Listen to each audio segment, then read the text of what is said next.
Hi all, welcome to the CA Classroom. In today's lecture, we will be discussing about General Clauses Act 1897, part of your other laws.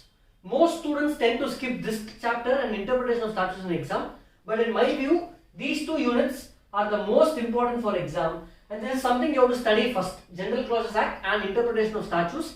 It is very important to understand how to read a law and how to interpret some terms in the law. Now, what is the main purpose of this act? All the laws, how are they enacted? It goes through Rajya Sabha, Lok Sabha, and the president signs it, an act comes out. Now, in every act, there are various terms used in the act.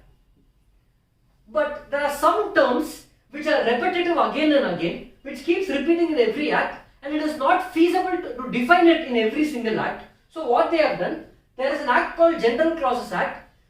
Some common definitions are defined in this act, and this act is applicable for all central laws and regulations. All your state laws, like earlier we had state VAT, state excise duty, all those laws, it's not applicable. Only for central laws and regulations, to interpret the central laws and regulations, some terms so that to the limited extent possible, terms in General Clauses Act are defined over here. Simple example. All of you already know, financial year means April to March.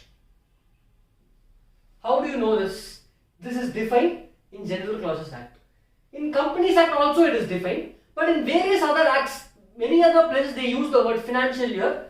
Now when they use the word financial year, what meaning should I take? April to March or Jan to December? Definition is given in General Clauses Act. Sometimes they say he includes she.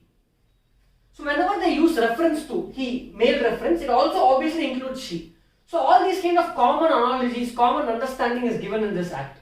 Now for example, when is the act enacted? No. Whenever act comes into effect, they will always give the date. From this date, this act is enacted. What if the date is not mentioned? Come to General Clauses Act, it gives you general meaning. This is more like a dictionary. Now, if you have normal English words, for dictionary you refer to Oxford Dictionary, look at the dictionary, understand the words.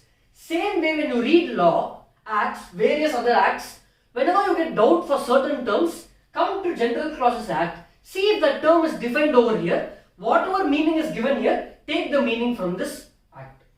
This act is applicable to whole of India. Until previous year the Jammu and Kashmir, all of that happened, you all know. After the amendment, it's applicable now to whole of India. It is applicable to all central laws and regulations. Where is it not applicable? If a specific law contains specific definitions, then to understand the meaning of that word, go and refer to that specific act and don't read General Clauses Act. Simple example, General Clauses Act defines the term good faith. Even if you don't know the definition, you know what is good faith, acting with trust and honesty and all of that. General Clause Act defines the term good faith. The Indian Contract Act also defines the term good faith. Now, to understand the meaning of good faith, will I refer to General Clauses Act or Indian Contract Act? It says, whenever the specific act is defining a term, refer to the specific act and don't come over here. Only if a specific term is not defined in the act, then come to General Clauses Act. So for good faith, when you read Contract Act, take the meaning what is there in Indian Contract Act and don't take what is there in General Clauses Act. This is one of the example. So similarly for any other definition, you have to follow the same rule. Now, this act has, we are going to break this lecture into three parts. Part 1 will be the definitions. We will cover few important definitions in exam viewpoint. Part number 2, we will cover few interpretations. How do you interpret few words in few terms, may, shall, etc., which we have already seen in interpretation of statutes, which is also there in this act. And part 3, some miscellaneous concepts. Again guys, normally to take these acts in class, it might take 2 to 3 years. Our focus will be to condense all this and keep a small 30 minutes crisp video. Now let us see few definitions. Affidavit. What is an affidavit? It is an affirmation and a declaration given. Generally in court they will say swear, I swear on this, I did not do this. This is not equal to swearing. It is only an affidavit, it is more like a declaration or confirmation by me. Person affirming or declaring instead of swearing. Simple example. Let's say you are filling a college application. for which you will declare your 10th standard marks, 12th standard marks, various other certificates. They will ask you to give an affirmation that all the information given here is true and correct and is not wrong. That is an affidavit, affirmation given by the person. Next definition, commencement. What do you mean by commencement? When act is coming into effect. Date, from which day the act is coming into effect, from that day this act is applicable. All of you already know this concept of commencement. The term commencement is defined in General Clauses Act. General Clauses Act also defines the terms financial year and year. Now, if normally somebody who is outside the field of CA, outside the field of law, if you ask him what is a year, he will say year is Jan to December. 1st Jan we all celebrate New Year, the same way Jan to December. Same way Act, the General Clauses Act is also defining the term year as Jan to December. Financial year is defined as April to March, starting from 1st day of April.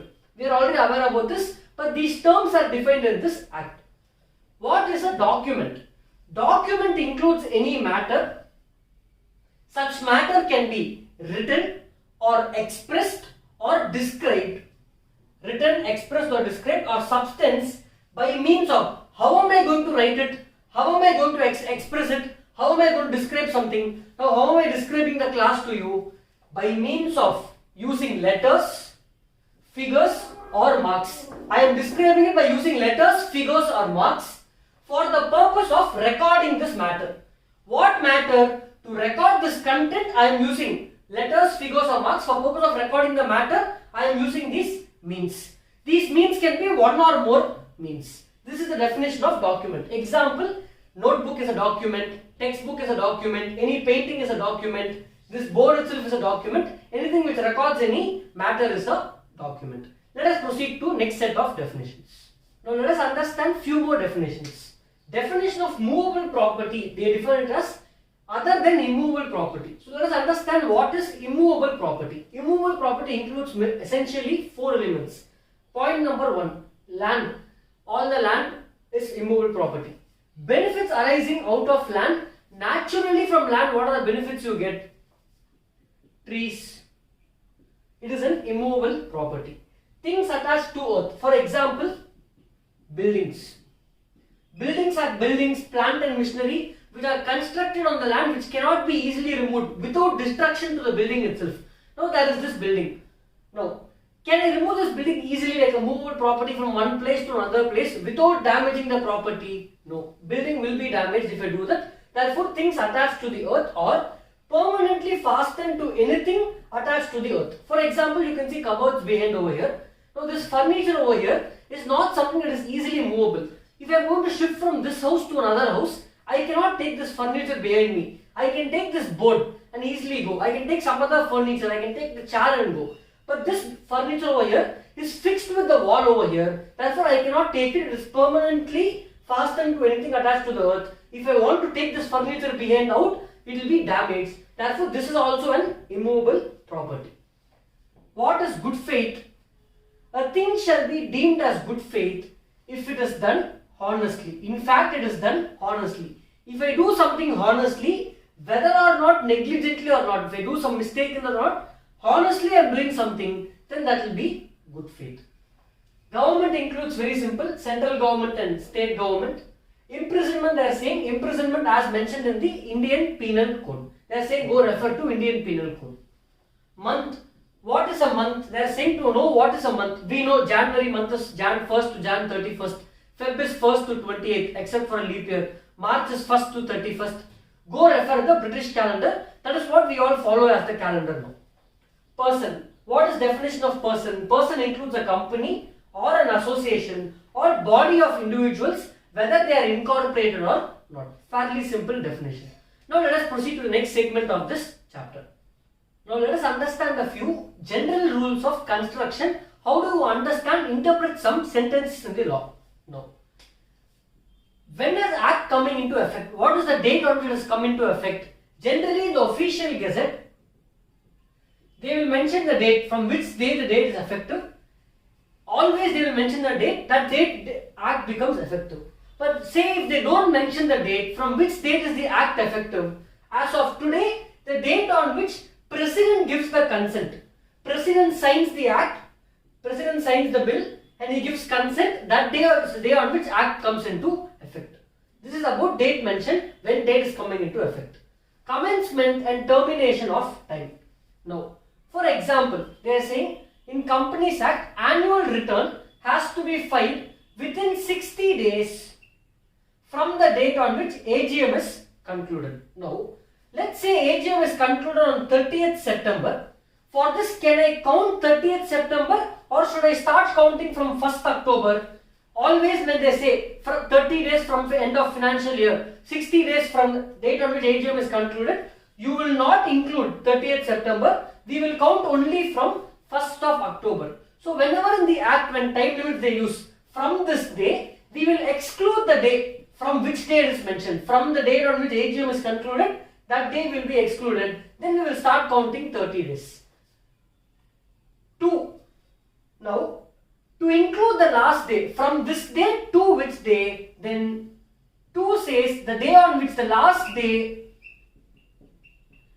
will be included. From this day to that day, let's say from 1st October till 10th October, then when they use the words to, 10th October will be included. Next, computation of time. Let's say you have to file the returns within 30 days with ROC. Example, today everything is online. Let's say earlier days, we have to go in person and submit the returns. Now, let's say on that day, let's say the 30th day falls on a national holiday or on a day on which office is closed, it's a Sunday, then what happens? The law is saying, if the last day on which you have to submit the returns etc. is closed, then time can be extended to the next day when the office is open. You can consider the next day when the office is open. Measurement of distance. In various acts they say, measure from 5 kilometers from this point, 10 kilometers from this point. How do you measure this distance? For example, Income Tax Act, in capital gains, in a provision they say measurement of distance. Let us not get into that provision now. Let us understand how to measure the distance. If I want to travel from, let's say, Chennai to Mumbai, there are various ways to travel. They are saying take the shortest distance from this point to this point, a straight line, draw a straight line in horizontal plane. Take the India map and draw from Chennai to Mumbai a straight line in horizontal plane. That is the distance between Chennai to Mumbai. You cannot travel to different place and go here and tell this is the distance. No, it is a straight line on the horizontal plane. So whenever distance is being measured in an act, distance should be the shortest distance. What will be the shortest distance? Straight line drawn on a horizontal plane. Gender and number. Whenever they use masculine terms, it obviously includes females also. Female terms. Next, singular includes plural. Simple example, they are saying every person has to file their income tax returns on or before 31st July of a year. No. When they use the word every person, can I say they used only singular person, so only one person, not other people? No. Singular includes plural. Now let us understand few other interpretations. First, effect of repeal. If an act is repealed, repeal means cancelled. For example, when the Companies Act 2013 came, 1956 Act was repealed. When the GST Act came, the service tax law was repealed.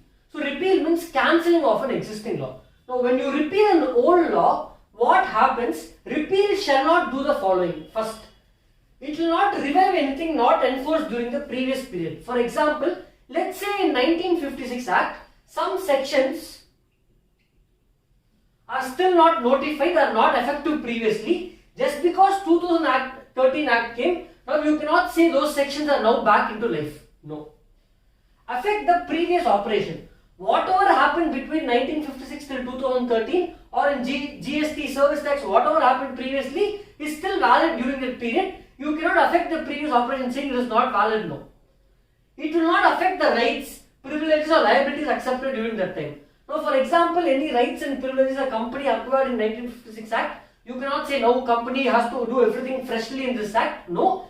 Any rights in GST, for example, there was a transitional provision, all the input tax credit from the service tax mechanism was carried forward to GST. They established some procedures for that. So you cannot say any rights, privileges, liabilities which I had during in the previous act, just because a new act is enacted, when the old act is repealed, you cannot say you lost all those rights. All those will still be in existence, and the new act will generally give guidelines how to carry forward such rights, liabilities, etc. Even if such guidelines are not clear, you will not lose out on those rights. It will not affect any penalty. Now let's say in the previous law, a penalty has been levied on you, and before you paid the penalty, the old law was repealed, new law came into existence. Can I argue now saying old law is repealed, therefore I need not pay the penalty? No. All those previous penalties levied on you, you have to pay it? No. If any litigation inquiry is pending in the court for any previous law, just because new law came, you cannot tell case is now over, I will not take care of these litigations. It is also repealed. You cannot say even the litigations are repealed. No. All those litigations, inquiry, remedy which is being under case, which is processing in the previous law, will still continue even though the new act has come into effect and the old law is repealed. Effect of amendments making textual amendments. Now in any central laws or regulations, when any amendment comes by any omission or new inclusion of new lines, etc., such amendments will have effect unless there is an ambiguity in the amendment. If there is a confusion in the amendment, then you will have to think about it. Otherwise, if an amendment is very clear, then the amendment will take effect. Revival of repealed enactment. What does this mean? Where a previous enactment, revival of repeal, a previous enactment which was striked away, which is now revived, then whether such enactment is revived in part or whole, you have to express the reason for such revival. You have to give a reason why it has been revived now. Now let us proceed to the last miscellaneous concepts of the General Clauses Act. Now let us discuss few more miscellaneous concepts. Concept number 1. Provision punishable under 2 enactments. Now if a penalty or fine, any offence committed by a person, he is liable for penalty or fine or imprisonment in 2 different enactments. Can I say you have to pay penalty in both the enactments? No. The General Clause Act is saying punish him only in one of the 2 enactments. The court will decide between the 2 enactments where will I punish him, in this law or some other law. Making of rules or bylaws and issuing of orders between passing and commencement of enactment.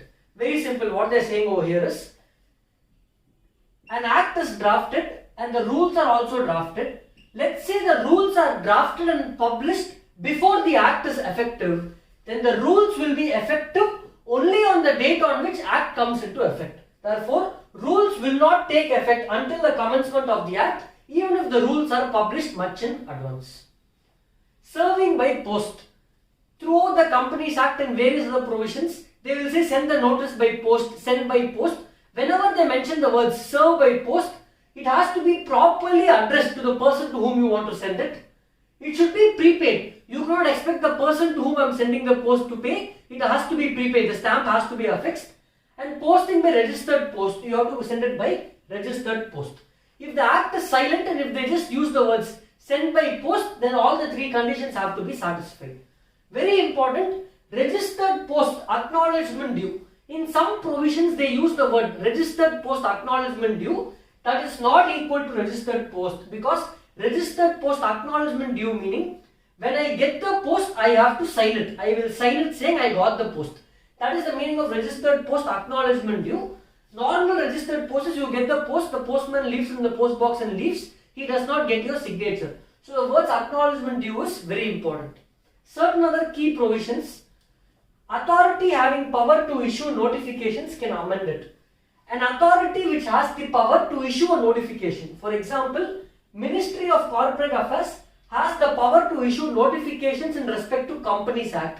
When an authority has power to issue notifications, they also will have the power to amend it or modify such notification. You cannot say they have only power to issue it and they cannot amend it. Words in an act, rule or notifications to have the same meaning as defined in the act. Some terms and terminologies, words, etc. can be used in the act, rules and notifications.